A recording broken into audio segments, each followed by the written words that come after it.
నిత్య పూజ నిత్య అగ్నిహోత్రి విధానము ఆచమనీయం. ఓం అచ్యుతాయ నమః, ఓం అనంతాయ నమః, ఓం శ్రీ గోవిందాయ నమః. త్రిరాచమ్య శుచిర్భూత్వా ధనురాయుధ వీర్యవాన్ సర్వధర్మాన్ పరిత్యజ్య మామేకం శరణం వ్రజ. అహం త్వా సర్వపాపేభ్యో మోక్షయిష్యామి మా శుచః. अपवित्र पवित्रो वा सर्ववस्तांगतोऽपि वा यस्मरेत् पुण्डरीकाक्षं सबाह्यन्तरशुचिः. पुण्डरीकाक्ष पुण्डरीकाक्ष पुण्डरीकाक्ष.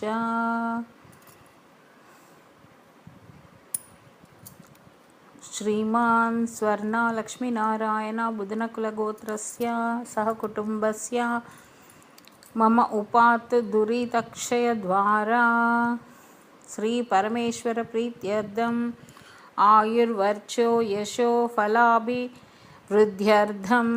धनवृद्ध्यर्थं सर्वसौभाग्यवृद्ध्यर्थं प्रातरग्निकार्यं समधादानं करिष्ये.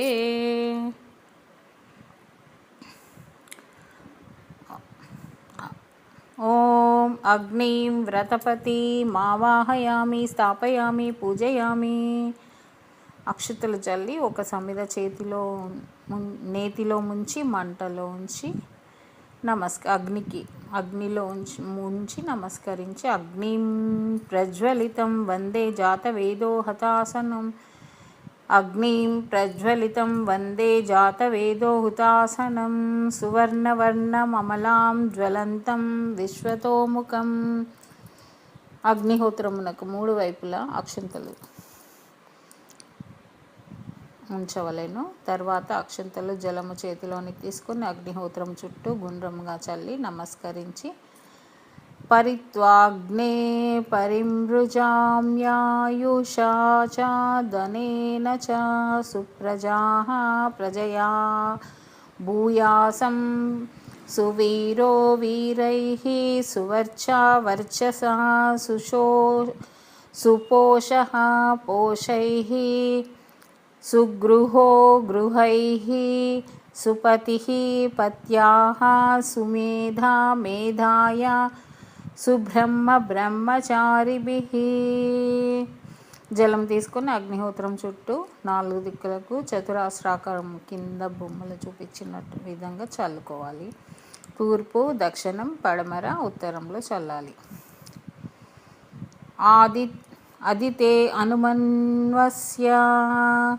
అదితే అనుమన్యస్వ ఉత్తరం నుండి దక్షిణమునకు చల్లుచు. అనుమతే అనుమన్యస్వ తూర్పు నుండి పడమరకు చల్లుచు.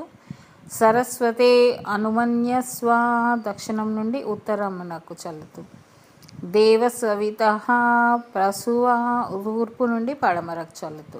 పూజా విధానం: ఒక సమిధిలో నేతిని తీసుకొని స్వాహ అన్నప్పుడల్లా హోమంలో చల్లవలెను, వ్రేల్చవలెను. అగ్నయే సమిధామాహర్షం బృహతే జాతవేదసే యథా త్వమగ్నే సమిధ్వసా ఏవం మమాయుషా వర్చసా సన్యామేధయా ప్రజయా పశుభిర్బ్రహ్మవర్చసేన అన్నాధ్యేన సమేధయా స్వాహా. అగ్నయా ఇదం న మమ ఏదోసి ఏదిషి మహి స్వాహా. ఏదోసి ఏదిషి మహి స్వాహా. అగ్నయా ఇదం న మమ సమీదసి సమీదేహి సమీదసి సమేదిషి మహి స్వాహా. అగ్నయా ఇదం న మమ తేజోసి తేజోమయి దేహి స్వాహా. అగ్నయా ఇదం న మమ ఆపో అధ్యన్వా చారిషం రసేన సమసృక్ష్మహి పయాస్మం అగ్నా ఆగమంతం మాసగం సృజ్ వచస స్వాహా. అగ్నయా ఇదం న మమ సమ్మామా అగ్నే వర్చసా సృజ ప్రజాయ చ ధనేన చ స్వాహా. అగ్నయా ఇదం న మమ विद्युम्ने अस्य देवा इन्द्रो विद्यात् सह ऋषिभिः स्वाहा इन्द्रया इदं न मम अग्नये बृहते नाकाय स्वाहा अग्नये बृहते नाकाय इदं न मम द्यावा पृथ्वीभ्यां स्वाहा द्यावा पृथ्वीभ्याम् इदं न मम एषा ते अग्ने समित्तया वर्धस्व चाप्ययस्व च तायाहं वर्धमानो भूयासा माप्यायमानश्च स्वाहा अग्नया इदं न मम योमाग्ने भागिनं सन्तमधा भागं चिकीर्षत्या भागमग्ने तं कुरु मामग्ने भागिनं कुरु स्वाहा अग्नया इदं न मम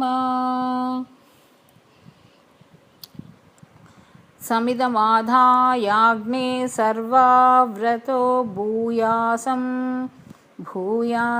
स्वाहा अग्नया इदं न मम ॐ भूः स्वाहा अग्नया इदं न मम ॐ भुवः स्वाहा वायवा इदं न मम ॐ सुवः स्वाहा सूर्याय इदं न मम ॐ भूर्भुवः सुवः स्वाहा ప్రజాపతయే ఇదం న మమ అగ్నిహోత్రునికి తూర్పు మొదలుకొని 10 దిక్కులలో ప్రదక్షిణముగా అక్షంతలు ఉంచుచు ఓం అగ్నయే నమః ఓం జాతవేదసే నమః ఓం హుతాశనాయ నమః ఓం హుతభుజే నమః ఓం కృష్ణవర్మణే నమః ఓం జ్వాలాజిహ్వాయ నమః ఓం హిరణ్యరేతసే నమః ఓం హిరణ్యశ్మశ్రవే నమః ఓం హవ్యవాహనాయ నమః ఓం హరిపింగళాయ నమః సమిధను నీటిలో ముంచి అగ్నిలో ఉంచి అగ్నయే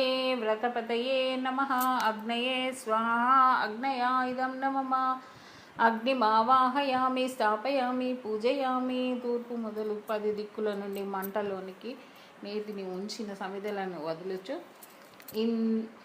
ఇంద్రా ఓం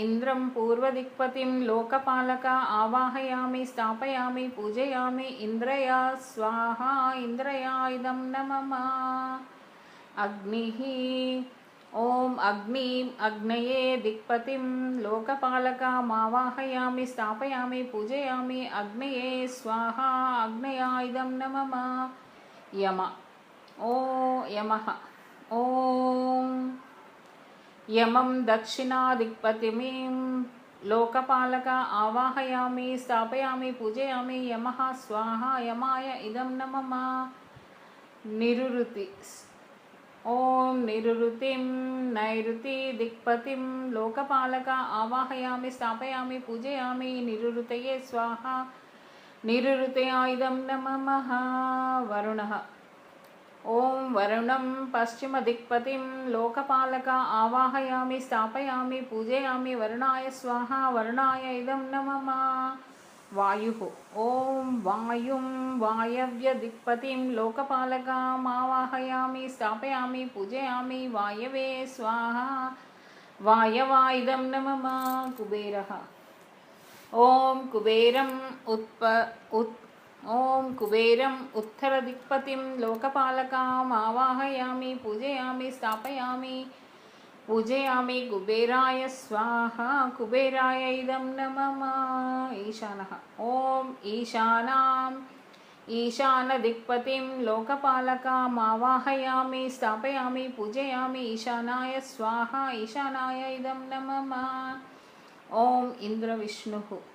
ఓం ఇంద్రవిష్ణుం ఊర్ధ్వి దిక్పతిం లోకపాలకమావాహయామి స్థాపయామి పూజయామి ఇంద్రవిష్ణవే స్వాహా ఇంద్రవిష్ణుమిదం న మమ 10 అగ్నావిష్ణుః ఓం అగ్నావిష్ణుం అధోదిక్పతిం लोकपालकामावाहयामि स्थापयामि पूजयामि अग्नाविष्णवे स्वाहा अग्निविष्णवा इदं न मम अग्नाविष्णवा इदं न मम ॐ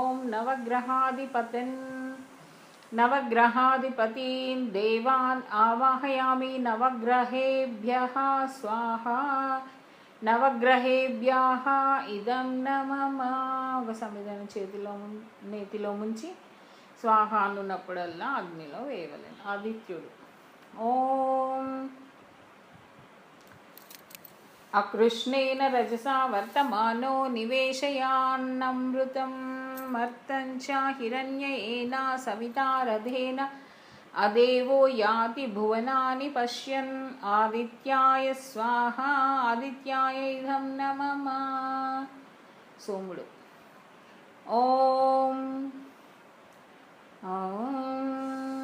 ఆప్యాయస్వ సమేతుతే విశ్వతా సోమపృష్ఠీయం భవా వాజస్య సంఘదే సోమాయ స్వాహ సోమాయ ఇదం నమః. అంగారకుడు ఓం అగ్నిర్మూర్ధా దివః కాకుత్పతిః పృథివ్యా ఆయం అపాగం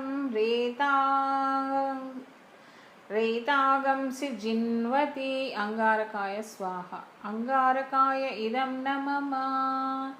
బుధుడు ఓం ఉద్భద్య స్వాగ్నే ప్రతిజాగృహేణ ఇష్టాపూర్తే సఘుం సృజేధామయంచ పునః కృణ్వగ్గస్వా పితరం యువాన్ మన్వాతాఘం సీత్వయీ తంతుమేతం బుధాయ స్వాహా బుధాయ ఇదం నమః. బృహస్పతి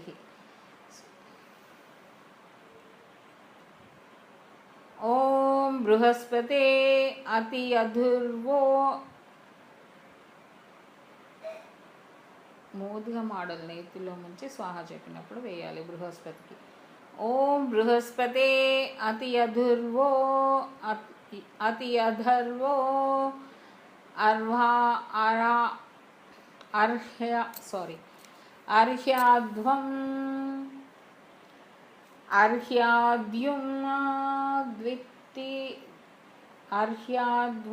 అర్హ్యాద్వుమాద్విభాతి కృతా మజ్జనేషు యద్ధీధయాచ్చ వసర్త ప్రజాతా తదాస్మాసు ద్రవిణం దేహి చిత్రం బృహస్పతయే స్వాహా బృహస్పతయే ఇదం నమః. శుక్రుడు మంచి గంధంతో ఓం ప్రవశుక్రాయ భానవే భరధ్వం హవ్యం మతిం చాగ్నయే సుపూతం యోద్యైవ్యాని మనుషా జానుహంషి అంతర్విశ్వాని విద్వాన జగితా జిగాతి శుక్రాయ స్వాహా శుక్రాయ ఇదం నమః. శని జమ్మి లేక రావి పుల్ల నేతితో ముంచి అగ్నికి ఆహుతిస్తుంది. ఓం శమగ్నిః అగ్నిభిః స్కరశ్చన్న స్తపతు సూర్యః సంవాతో వా త్వరపా అపశ్రిద్ధః శనైశ్చర్యాయ స్వాహా శనైశ్చర్యాయ ఇదం నమః. రాహు రావి పుల్ల నేతితో ముంచి హవిష్యు ఇస్తు. ఓం కయానశ్చిత్ర ఆభూవధూధి సదా వృదస్సకా కాయాశచిష్టయా వృత రాహవే స్వాహా రాహవే ఇదం నమః. కేతు రావి పుల్ల నేతితో ముంచి ఓం కేతుం కృణ్వన్న కేతవే పేషోమర్యా అపేషసే समुषद्भिरजायधाः केतवे स्वाहा केतवा इदं न मम गायत्री नेतितो स्वाहा చెప్తూ ఓం స్వాహ ఓం భూః స్వాహ ఓం భూర్భువః స్వాహ ఓం భూర్భువస్సువః స్వాహ ఓం భూర్భువస్సువః ఓం తత్సవితుర్వరేణ్యం భర్గో దేవస్య ధీమహి ధియో యో న ప్రచోదయాత్ స్వాహ గాయత్ర్యై స్వాహ గాయత్ర్యై ఇదం న మమ. వివిధ దేవతలు నారాయణ వాసుదేవ విష్ణు మంత్రములు. ఓం నారాయణాయ స్వాహ ఇవన్నీ రావి పుల్లలు స్వాహ చెప్తూ. ఓం నమో భగవతే వాసుదేవాయ స్వాహ ఓం నమో నారాయణాయ స్వాహ ఓం విష్ణవే స్వాహ యజ్ఞం పాహి శతక్రతో విష్ణవే స్వాహ. మహాలక్ష్మి తామర పువ్వులను నేతితో ముంచి స్వాహ చెప్తూ హవిష్యే. ఓం శ్రియః స్వాహ ఓం శ్రీం హ్రీం క్లీం మహాలక్ష్మ్యై ఏప్యేహి సర్వసౌభాగ్యం దేహి మే స్వాహ. గణపతికి తెల్ల జిల్లేడు లేక రావిపుల్ల. ఓం శ్రీం హ్రీం క్లీం గ్లౌం గం గణపతియే వరవరదా సర్వజనం మే వశమానయ స్వాహ. ఓం శ్రీం హ్రీం క్లీం గ్లౌం గం గణపతయే వరవరదా సర్వజనం మే వశమానయ స్వాహ. గరుడుకి ఏలుకలు నెయ్యి. ఓం క్షీం క్షిప స్వాహ గరుడాయ స్వాహ గరుడాయ ఇదం న మమ. సుదర్శనం పచ్చకర్పూరం నెయ్యి. ఓం శ్రౌం సహస్రారహుం ఫట్ స్వాహ సుదర్శన చక్ర రాజాయ స్వాహ సుదర్శన చక్ర రాజాయ ఇదం న మమ. లక్ష్మీ నృసింహస్వామికి ఉత్తరేణి పుల్ల రావి పుల్ల నెయ్యి. ఓం శ్రీం శ్రౌం శ్రీం ఉగ్రం వీరం మహావిష్ణుం జ్వలంతం సర్వతోముఖం నృసింహం భీషణం భద్రం మృత్యుం నమామ్యహం. శ్రీ లక్ష్మీ నృసింహాయ స్వాహ లక్ష్మీ నృసింహాయ ఇదం న మమ. హయగ్రీవాః సరస్వతి ఆకు నెయ్యితో.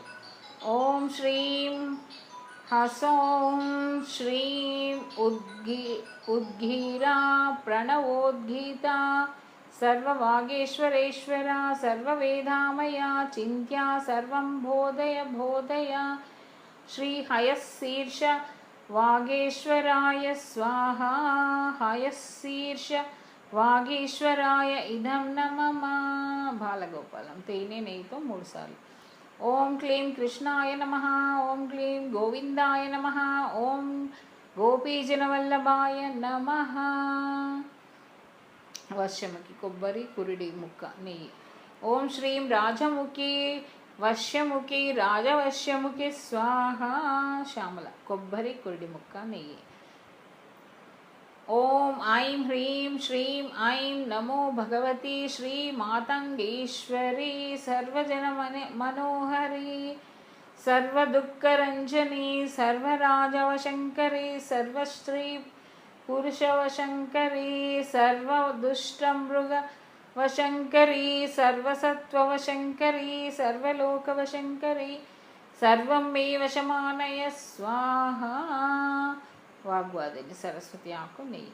ఓం ఐం క్లీం సౌః వద వద వాగ్వాదిన్యై స్వాహ వాగ్వాదిన్యా ఇదం న మమ. వాగీశ్వరి సరస్వతి ఆకు నెయ్యి. ఓం ఐం ఓష్టాభిధానా నకులీ దంతైః పరివృతా పవిః సర్వైస్య వాచా ఈశానా చారుమామిహ బాధయే. నకులీ వాగీశ్వర్యై స్వాహ వాగీశ్వర్యై ఇదం న మమ. సరస్వతి ఆకు సరస్వతికి.